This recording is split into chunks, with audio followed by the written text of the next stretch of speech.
Welcome the anointed ones. Don't let your bank account fool you. Heaven's already stamped you as a high-value target. You better buckle up, because some of y'all are about to go from wallet anxiety to wire transfers, and it's going to feel illegal how fast it happens. But here's the twist.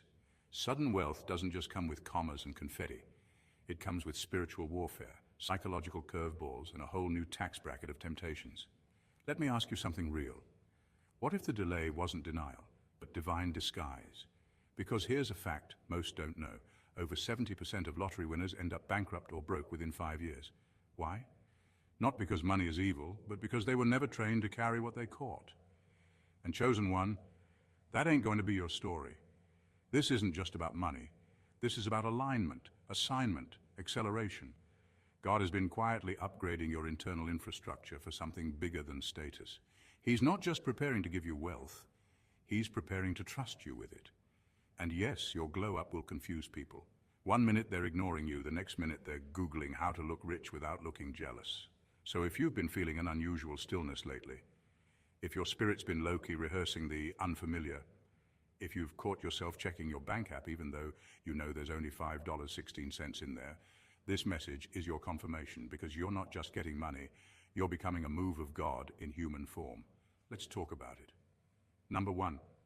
Sudden wealth is a spiritual test, dressed as a material blessing. Sudden wealth sounds like a dream until you realize it's actually a spiritual test in disguise.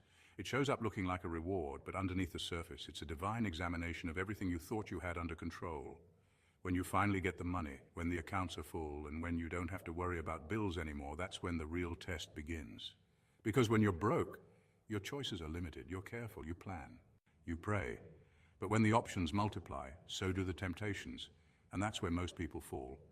Sudden wealth doesn't just hand you luxury, it hands you power, and power is a mirror.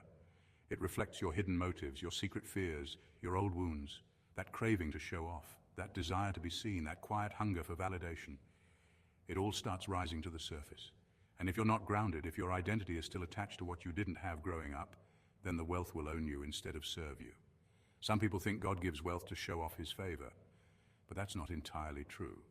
God gives wealth to test your stewardship, not to flex your status. It's not a trophy, it's a tool. And if you're not healed, you'll swing that tool around like a child with a sword, hurting yourself and others along the way. That's why before sudden wealth arrives, God usually allows delay, not to punish you, but to prepare you. He needs to burn out the greed, uproot the insecurity, and train your soul to be immune to ego. Because wealth in the hands of a broken person is like fire in the hands of someone who never learned to respect it. It doesn't purify, it destroys. This is why sudden wealth is less about celebration and more about preparation. It will reveal what you love, what you fear, who you trust, and what you still need to heal. And the truth is, many will pray for the breakthrough, but curse the exposure that comes with it.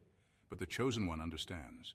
If God is trusting you with this level of abundance, it means He already weighed your soul and said, you're ready. Number 2, money doesn't change you. It amplifies what was dormant. Money doesn't change who you are. It just gives the real you a microphone. That's why sudden wealth is so dangerous for people who haven't done the inner work. When the money shows up, it doesn't come alone. It comes with influence, with attention, with access. And all of that starts turning up the volume on whatever has been sitting quietly inside of you.